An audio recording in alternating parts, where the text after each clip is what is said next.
नमस्कार विद्यार्थी मित्रांनो, मी श्री एडे सर तुमचं श्री टकले पाटील क्लासेस सेक्रापूरमध्ये स्वागत करत आहे। बघा, आज आपण मित्रांनो घटक 6 भूमिती त्याच्यातला उपघटक 29 हा अभ्यासणार आहोत। तो घटक म्हणजेच वर्तुळ वाचा।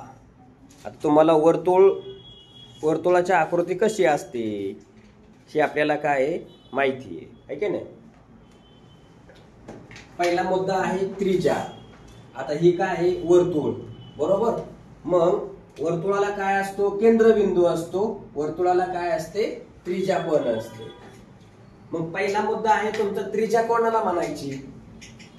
बघा, ओ हा वर्तुळाचा केंद्रबिंदू आहे आणि ओपी ही वर्तुळाची काय आहे, त्रिज्या आहे।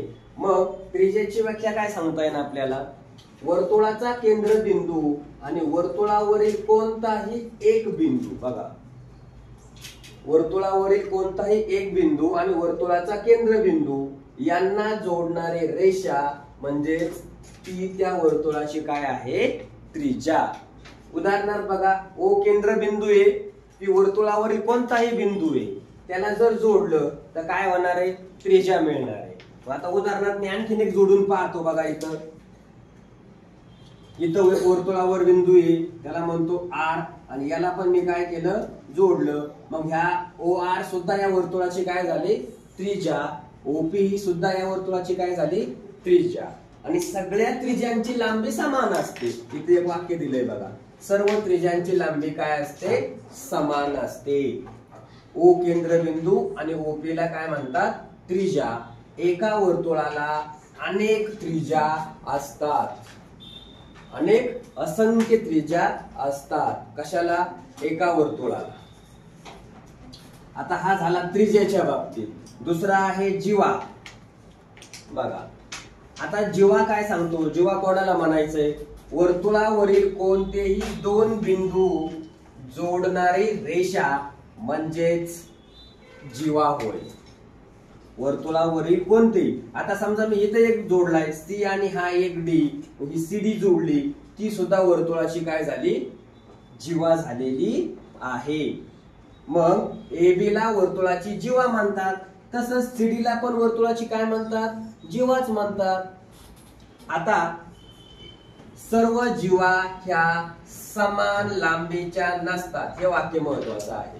सर्व जीवा ह्या समान लांबीच्या नसतात।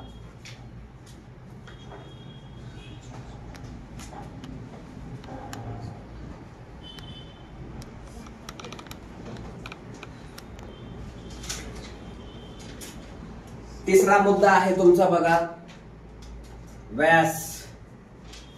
वर्तुळ केंद्रातून जाणाऱ्या जीवेला वर्तुळाचा व्यास म्हणतात। व्याख्या काय आहे, वर्तुळ केंद्रातून जाणाऱ्या जीवेला वर्तुळाचा व्यास म्हणतात। मग ही आकृती बघा वर्तुळाची, हा केंद्रबिंदू ओ आणि पी क्यू ही रेषा कुठून गेली, केंद्रबिंदू मधून गेलेली आहे, आणि म्हणून पी क्यू ला काय म्हणायचं, व्यास। काय म्हणायचं, व्यास। आणि ओ काय झाला या वर्तुळाचा, केंद्रबिंदू। काय झाला, केंद्रबिंदू। मग व्यास ही वर्तुळाची सर्वात मोठी काय असते, जीवा असते। वर्तुळाचा व्यास त्रिज्येच्या दुप्पट असतो। बघा, वर्तुळाचा व्यास जो आहे ना, हा किती असतो, त्रिज्येच्या दुप्पट लांबीचा असतो। मग सूत्र, व्यास बरोबर 2 गुणिले त्रिज्या। म्हणजे जर का पेपर मध्ये तुम्हाला त्रिज्या दिली वर्तुळाची आणि व्यास काढायला सांगितला, तर त्रिज्येला दुप्पट करायचं, म्हणजे 2 ने गुणायचं, म्हणजे तुम्हाला काय मिळून जाणार, व्यास मिळून जाणार। या व्यवस्थित लिहून सगळ्यांनी।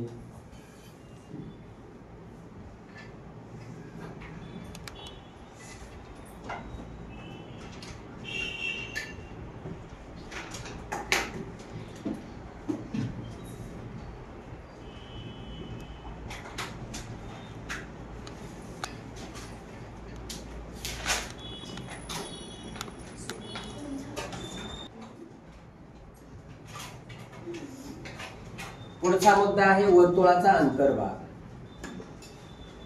काय, वर्तुळाच्या आत, कुठं, वर्तुळाच्या आत असलेल्या भागाला वर्तुळाचा अंतर्भाग म्हणतात. उदाहरणार्थ हे बघा, ही आकृती वर्तुळाची, हा ओ केंद्र बिंदू आहे, त्याच्या आतमध्ये PRQ म्हणजे बिंदू PRQ वर्तुळाच्या अंतर्भागातील बिंदू आहेत. कुठले?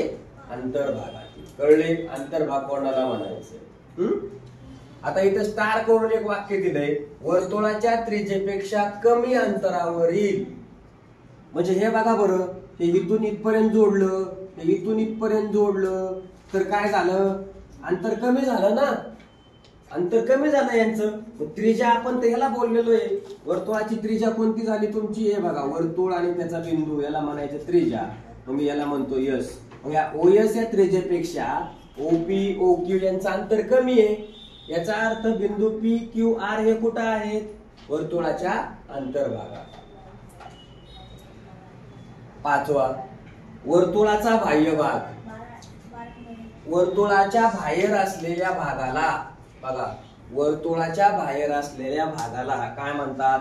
वर्तुळाचा बाह्य भाग म्हणतात. आकृती दिलेली आहे. आता ह्या आकृतीत काय आहे? हा एक त्रिज्या काढली, त्याला मी म्हणतो P. OP ही वर्तुळाची त्रिज्या झाली आणि बिंदू ABCD हे काय झाले? वर्तुळाच्या बाह्य भागातील बिंदू झाले. कळलं? वर्तुळाच्या बाहेरचे असणारे. मग त्याची इथे एक व्याख्या दिली, वर्तुळाच्या त्रिज्येपेक्षा जास्त असलेल्या अंतरावरील बिंदूला काय म्हणायचं? वर्तुळाच्या त्रिज्येपेक्षा जास्त अंतरावरील बिंदूला काय म्हणायचं? वर्तुळाच्या बाह्य भागातील बिंदू. मग बिंदू X व Y, आता हे झालं वर्तुळाच्या बाह्य भागातलं. आता बिंदू X आणि बिंदू Y हे वर्तुळावरील बिंदू आहेत. कुठले बिंदू आहेत? हे वर्तुळावरील बिंदू आपल्याला पाहायला मिळतात. मग आपण अशी व्याख्या पाहिली होती त्रिज्येची, वर्तुळाचा केंद्रबिंदू आणि वर्तुळाच्या वरील कोणताही बिंदू जोडला तर काय तयार होते? त्रिज्या तयार होते.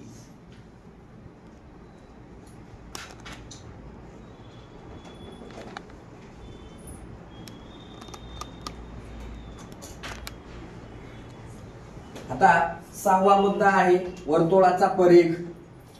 वर्तुळाकार लांबीचा भाग म्हणजे परिघ. बघा, वर्तुळाच्या वर्तुळाकार लांबीलाच काय म्हणायचं? परिघ असं म्हटलं जातं. लांबीला काय म्हणायचंय? परिघ असं म्हणायचं आहे.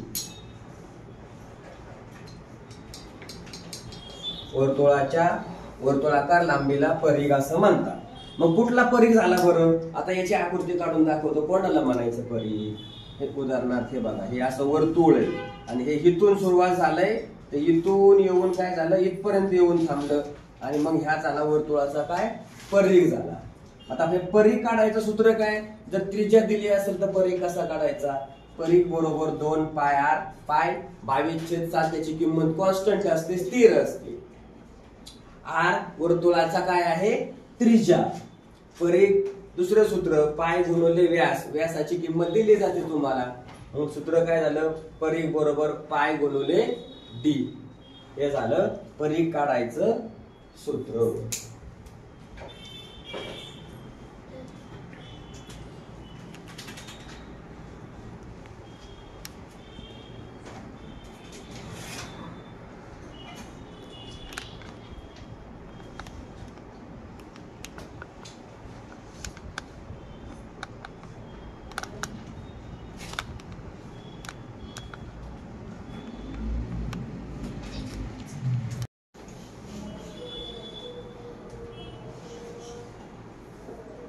सातवा पॉइंट आहे वर्तुळ कंस.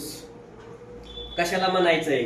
बघा, वर्तुळ परिघाच्या लहान मोठ्या भागांना, हे वर्तुळ आहे पूर्ण आणि वर्तुळ याच्यामध्ये असणारा हा एक लहान भाग म्हणजे इथून A पासून B पर्यंत, याला पण एक कंस म्हणणार.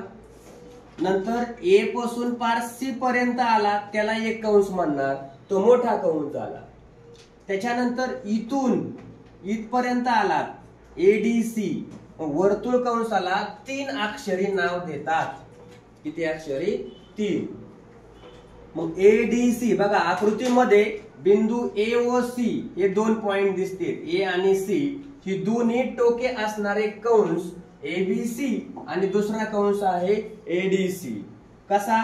एबीसी आणि एडीसी बिंदू ए आणि सी हे दोन्ही काय आहेत? या कंसाचे शेवटचे बिंदू आहेत. आणि मग शेवटचे बिंदू काय झाले पाहिजे ते त्याच्यात आपल्याला घेता आले पाहिजेत, कन्सिडर करता आले पाहिजे. मग आता बघा आणखीन दुसरा एखादा कंस कुठला होऊ शकतो तो दाखवतो. समजा मी इथून सुरुवात केली बी ए डी म्हणजे दुसरा एक कंस बघा बी ए डी हा एक कंस. आणखीन एक कंस कुठला होईल? बी सी डी कंस बी सी डी हा पण कंस झाला बरोबर. आता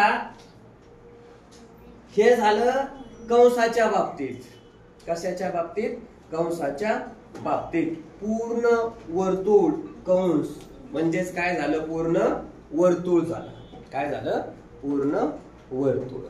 ओके, घ्या व्यवस्थित लिहून.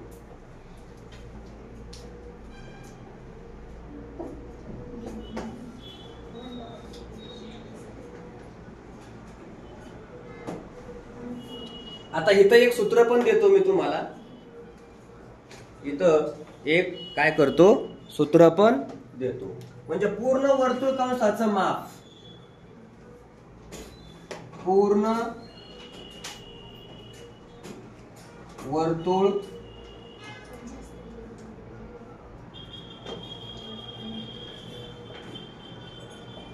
कंसाचे माप 360 अंश असते. हा चौथा पॉइंट. आणि पाचवा अर्ध वर्तुळ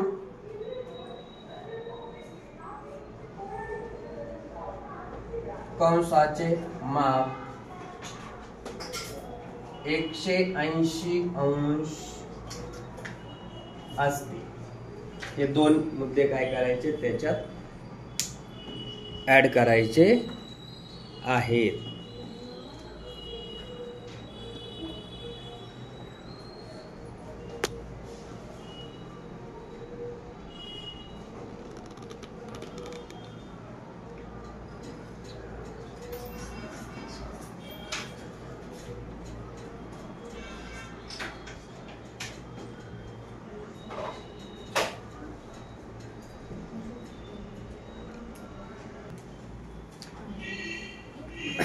बघा एका वर्तुळाला टिंब केंद्र असते. वर्तुळाला केंद्र एकच असतं. किती असतं? एकच. उदाहरणार्थ हे बघा हे असं वर्तुळ आहे आणि त्याला ही एकच केंद्र आपल्याला काय करता येतं? काढता येतं. त्याच्यापेक्षा जास्त केंद्र वर्तुळाला नसतात. दुसरा, एका वर्तुळाला किती त्रिज्या असतात? हे बघा हे वर्तुळ आहे आणि इथं केंद्रबिंदू आहे आणि वर्तुळावरील बिंदू याला त्रिज्या म्हणायचं. याला त्रिज्या म्हणायचं. याला काय म्हणायचं? त्रिज्या.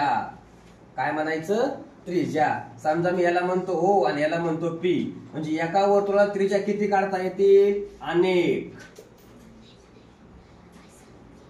याला दुसरा शब्द काय वापरता येईल? असंख्य. यालाच आणखीन एक शब्द आहे अनंत. कळलं? तुमच्या पर्यायात जे उत्तर असेल ते तुमचं योग्य उत्तर. आता तिसरा, वर्तुळाच्या सर्वात मोठ्या जीवेला काय म्हणतात? हे बघा हे वर्तुळ आहे आणि वर्तुळाचा हा केंद्रबिंदू आणि सर्वात मोठी जीवा म्हणजे कुठून जाते? केंद्रातून. आणि मग ह्या केंद्रातून गेलेल्या जीवेला काय म्हणतात? व्यास. काय म्हणतात? व्यास. मग आता पुढचा प्रश्न बघा. O केंद्र असणाऱ्या वर्तुळाला किती व्यास असतील? जेवढ्या त्रिज्या असणार आहेत तसेच वर्तुळाला व्यास पण काढता येतील. म्हणजे आपल्याला याचं उत्तर काय असायला पाहिजे? असंख्य. O केंद्र असणाऱ्या वर्तुळाला काय सांगितलंय, ओ केंद्र असणाऱ्या वर्तुळाला असंख्य किंवा याला आणखीन एक शब्द सांगितले, मग असे 3 शब्द सांगितले, अनेक, आणखीन अनंत. 5वा प्रश्न बघा, कळलं?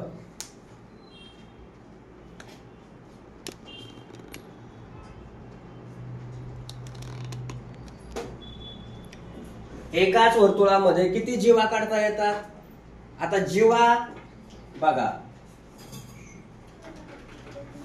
हा वर्तुळ आहे आणि या वर्तुळामध्ये आपल्याला काय करता येतील, किती जीवा काढता येतात? जीवा हे बघा, इथं केंद्रबिंदू, ही एक जीवा काढली, ही एक जीवा काढली, ही एक जीवा काढली, ही एक जीवा काढली, ही एक जीवा काढली, म्हणजे किती जीवा काढता येणार तुम्हाला?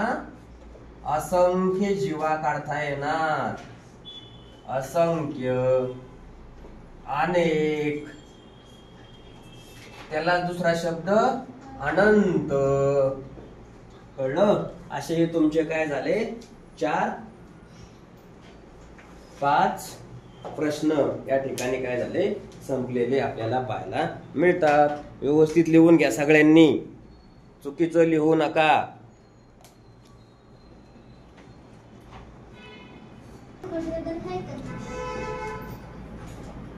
बच्चे कंपनी इधर देखो, वर्तुळाची त्रिज्या किती दिलेली बाळांनो? बघा 2.5 सेंटीमीटर आणि जीवा 3 सेंटीमीटर असल्यास वर्तुळाची सर्वात मोठी जीवा किती? इकडे लक्ष द्यायचं. हे बघा, ही आकृती आहे, हे वर्तुळ आहे आणि वर्तुळाचा केंद्रबिंदू, याच्यानंतर ही त्याची त्रिज्या, ही त्याची काय आहे, वर्तुळाची त्रिज्या किती आहे? 2.5. आपल्याला माहिती आहे वर्तुळाचा सर्वात मोठी जीवा म्हणजे कोण असते? व्यास. कोण असते? व्यास. कळलं का अरे? या वर्तुळाची सर्वात मोठी जीवा बघा इथं लिहितोय, वर्तुळाची सर्वात मोठी जीवा कोण असते? व्यास. आता मग व्यास काढायचा आहे आपल्याला. मग व्यास काढायचा असेल तर काय बरं? व्यास बरोबर 2 गुणुले त्रिज्या. मग व्यास 2 गुणुले त्रिज्या किती आहे? 2.5. यांचा गुणाकार करून दाखवतो इथं. 2.5 गुणुले 2 किती झालं? 25 दुने 50 दशांश चिन्ह 5. म्हणजे वर्तुळाचा व्यास किती असणार रे? 5. पण विचारले काय? जीवा. म्हणून वर्तुळाची जीवा किती असणार? 5. आता इथं एक काय म्हटलंय का? देऊ टाकू आपण सेंटीमीटर. ओके, म्हणजे वर्तुळाची सर्वात मोठी जीवा किती आहे? 5 सेंटीमीटर लांबीची आहे. आता एकदम शॉर्टकट मध्ये जर म्हणायचं म्हणलं तर कसं बघा, इथं लिहितोय शॉर्ट मध्ये. कसं लिहिणार शॉर्ट मध्ये? हे 2.5 आहे, इकडे किती आहे? तेवढीच असेल ना. ही सुद्धा त्रिज्या किती असणार आहे? 2.5च. मग डायरेक्ट काय करायचं? 2.5 अधिक 2.5 यांची बेरीज करायची. आणि किती आली? 2.5 2.5 5.0. म्हणजे जीवा किती झाली रे? कळलं का? हे सूत्रानं आणि हे शॉर्टकट मध्ये डायरेक्ट जीवा बरोबर 2.5 अधिक 2.5. कळलं? घ्या लिहून.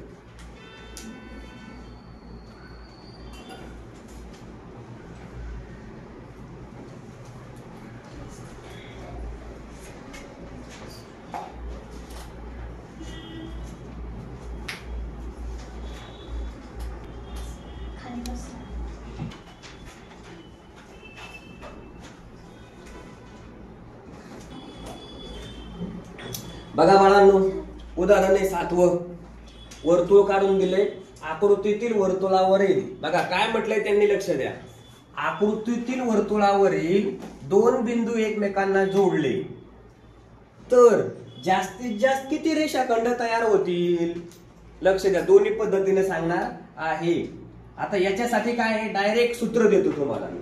काय करतो? सूत्र. आता रेषाखंड म्हणजे जीवांची संख्या असते. रेषाखंड बरोबर जीवा. मग बरोबर काय सूत्र? n कंसात n वजा 1/2. काय करायचं? हे सूत्र वापरायचं. आता n म्हणजे काय? इकडे देतोय n बरोबर या बिंदूंची संख्या. n म्हणजे काय? वर्तुळावरील n, वर्तुळावरील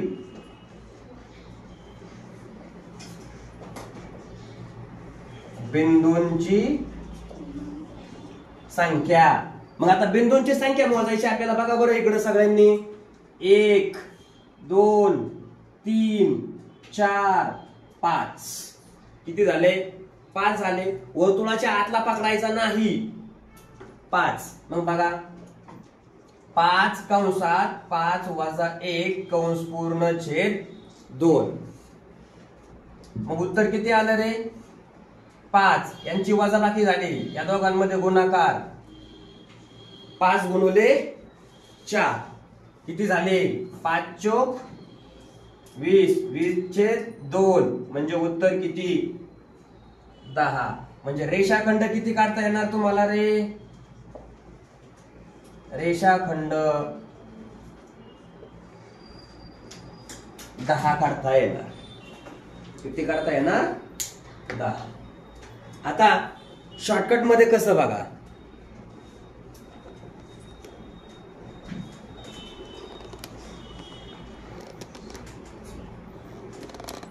इकडे लक्ष द्या. इथं लिहितो शॉर्ट मध्ये. इकडे लक्ष द्या. किती बिंदू मोजायचे? किती आहेत? 1 2 3 4 5 बिंदू आहेत. कळलं? ह्या 5 बिंदू लिहायचे इंटू गुणाकार. त्याच्यापेक्षा एक संख्या कमी करायची. 5 पेक्षा एक कमी करायची. किती झाले? 4. आणि त्याला 2 ने डिवाइड करायचं, भागायचं. किती आले बघा बरं? 5 चोक 20/2 बरोबर किती? 10. ही ती सेमच आहे. कळलं? फक्त इथं काय केलं आपण? सूत्र देऊन. इकडे काय सांगितलं मी तुम्हाला? बिंदू मोजायचे, जेवढे आहेत ते पाहायचे, त्याच्यापेक्षा एक कमी करायचा, त्या दोघांचा गुणाकार, आणि त्याचे काय करायचे? निमपट.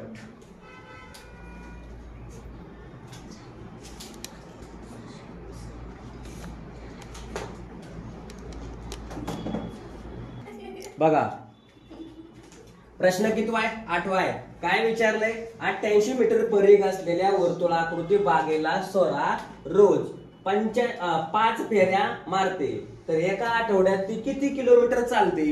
अगोदर काय करायचंय आपल्याला? तिच्या एका आठवड्याच्या फेऱ्या किती होत्यात ना, त्या काढायच्यात आपल्याला. मग आता बघा उत्तर हे असं काय आहे? वर्तुळ. आणि या वर्तुळाभोवती ती काय करते? जाते. बरं, या वर्तुळाची लांबी आपण काय म्हणतोय? परिघ बरोबर वर्तुळाची काय झाली आता? लांबी. बरोबर. मग किती झाली लांबी? 88. बर, ती किती फेऱ्या मारते रे सोरा? रोज 5 मारते. म्हणजे एका दिवसाच्या तिच्या फेऱ्या काढून घेऊ ना अगोदर. एका दिवसाच्या फेऱ्या म्हणजे किती होतील? 88 गुणिले 5. उत्तर किती आलं? 5 8 40. 4 4 5 8 40. 440 मीटर. 440 मीटर. म्हणजे ही सोरा एका दिवसाला एक दिवस किती फेऱ्या मारते? 440 फेऱ्या मारते. आता ते किती दिवस मारते? एक आठवडाभर. म्हणजे किती दिवस झाले? 7 दिवस. तर 7 दिवस बरोबर 440 गुणिले 7 यांचा गुणाकार करायचा. 7 गुणिले 0 0 7 चौक 28, अच्छा आले 2, 7 चौक 28 आणि हे 2 30, म्हणजे 3080 मीटर ती काय करते, चालते. आता ह्यांचा प्रश्न परत काय म्हटले, किलोमीटर मध्ये. कशात, किलोमीटर मध्ये. मग आता बघा काय करायचंय, किलोमीटर मध्ये, किलोमीटर मध्ये. म्हणजे याला काय करायचं, 3080 ला 1000 न काय करणार, भागणार. काय करणार, भागणार. मग बघा हा शून्य गेला, खाली किती राहिले, 308 भागिले 100. खाली दशांश चिन्ह द्यावा लागला. आता 1 2 म्हणजे 2 घरं पुढं, म्हणजे उत्तर किती यायला पाहिजे, 3.08 किलोमीटर. हे झालं उत्तर. म्हणजे स्वरा 8 दिवसामध्ये 3.08 किलोमीटर काय होते.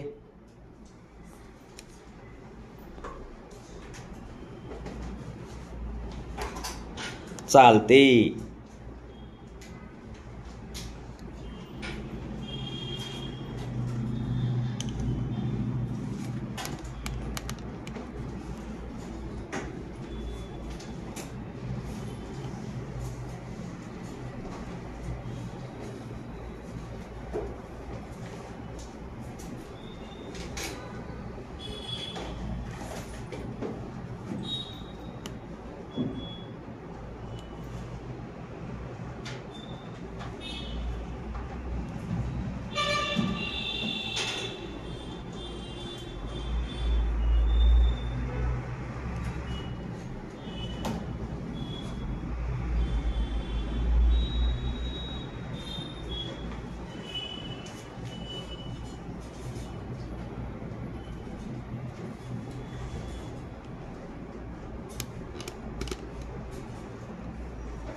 लक्ष द्या इकडं.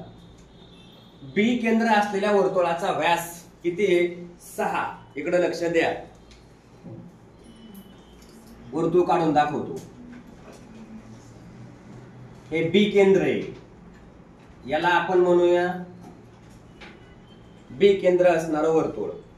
आता याचा व्यास सांगितलाय ना, म्हणजे व्यास म्हणजे कुठं रे, हे असा असेल, कळलं का. आणि इथं केंद्रबिंदू आहे, आणि इथून याची जी लांबी ना ती किती सांगितली त्यांनी, 6 सेंटीमीटर. मग ह्याची त्रिज्या किती झाली रे, 3. हे बघा, हे 3 आणि हे 3. बर, पुढे काय म्हटले ते, 6 सेंटीमीटर. आता एक केंद्र असलेल्या वर्तुळाची त्रिज्या असेल, बघा एक केंद्र असणाऱ्या वर्तुळाची काय असेल, त्रिज्या असेल. तर रेख AB चं अंतर किती. मग आता काय करावं लागेल आपल्याला सांगा बरं. आपल्याला अगोदर काय करावं लागेल, एक केंद्र असलेल्या वर्तुळाची त्रिज्या, म्हणजे विचार करा बी केंद्र असलेला व्यास आणि एक केंद्र असलेल्या वर्तुळाची त्रिज्या आहे. एक केंद्र असलेल्या वर्तुळाची त्रिज्या किती असणार, म्हणजे मी असं म्हणू शकतो, इथं आहे ना, इथं काय आहे, ए हा बिंदू आहे आणि वर्तुळाचा व्यास 6, तो 6 ए चा काय आहे, त्रिज्या आहे. म्हणजे हिथं केंद्र गृहीत धरून इथून एक आपल्याला असं वर्तुळ,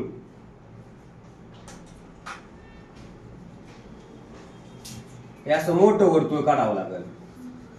काय करावं लागेल, मोठं वर्तुळ आपल्याला काढावं लागेल की ज्याचा केंद्र काय आहे, ए. मग आता इकडे लक्ष द्या, बी केंद्र, आता हे काय लिहायची गरज नाही, डायरेक्ट आता तुम्हाला सांगतोय. आता त्यांनी काय सांगितलंय, ए बी चा अंतर काढा म्हटलेत का नाही. मग आता लक्ष द्या बरं, इथून इथपर्यंत ए बी झाला का नाही, मग किती अंतर आलं डायरेक्ट आकृतीमध्ये, ए आणि बी चं अंतर किती आलं, 3 आलं ना डायरेक्ट. कळलं का, ए आणि बी चं अंतर किती झालं, 3. शॉर्टकट में लॉन्ग कट. काय म्हटले ते, रेख AB, रेख AB चं अंतर किती झालं, 3 सेंटीमीटर. म्हणजे 3 सेंटीमीटर. आता हे काय लिहायची गरज नाही, डायरेक्ट आकृतीमध्ये काय करावं लागेल, ए बी चं अंतर किती आलं, 3. बरोबर 3 सेंटीमीटर. कळलं? आता हे आता आतून स्पर्श केलं वर्तुळ झालंय, म्हणजे ह्याला कुठलं म्हणायचं माहिती का? अंतस्पर्शी वर्तुळ. अंतस्पर्शी वर्तुळ. आता अंतर काढायचं असेल ना कशातलं? 2 केंद्रातलं. ते सूत्र देतो तुम्हाला डायरेक्ट. केंद्रातील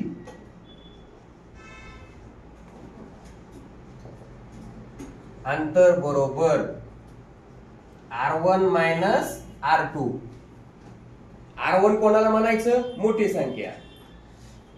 मग इथं मी म्हणू शकतो 6 वजा 3 बरोबर किती? 3. R1 कोणाला म्हणायचं? R1 कोणाला म्हणायचं? इथं R1 बरोबर किती? 6. R1 कोणाला म्हणायचं? मोठी संख्या. आणि R2 कोणाला म्हणायचं? लहान संख्या. झालं उत्तर.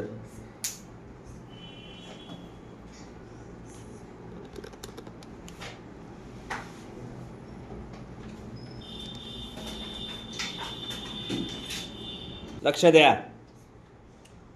बघा. गौरी, हमीदा, मेरी आणि ईश्वरी या मैत्रिणीत कशा उभ्या आहेत? वर्तुळाकार. मग काय करा? वर्तुळ काढून घेऊ. आणि कोण कोण आहेत? किती येतं? त्या 4 जणीत ना. याला मी 1 म्हणतो. जी गौरी, H, नंतर मेरी, M आणि ईश्वरी, I.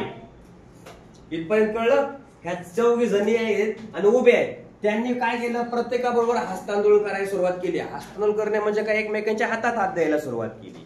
ओके. मग आता करायचं काय? बघा. आता हस्तांदोलन बरोबर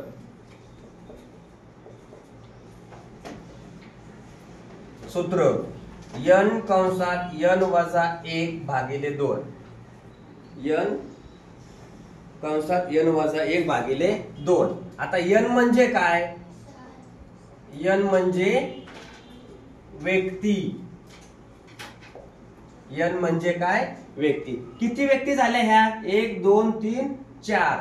मग 4 कंसात 4 वजा 1 भागिले 2. 4 गुणुले 3 भागिले 2. 4 त्रिक 12 भागिले किती? 2. उत्तर किती आलं? 6. म्हणजे किती वेळा हस्तोलन करणार आहेत त्या?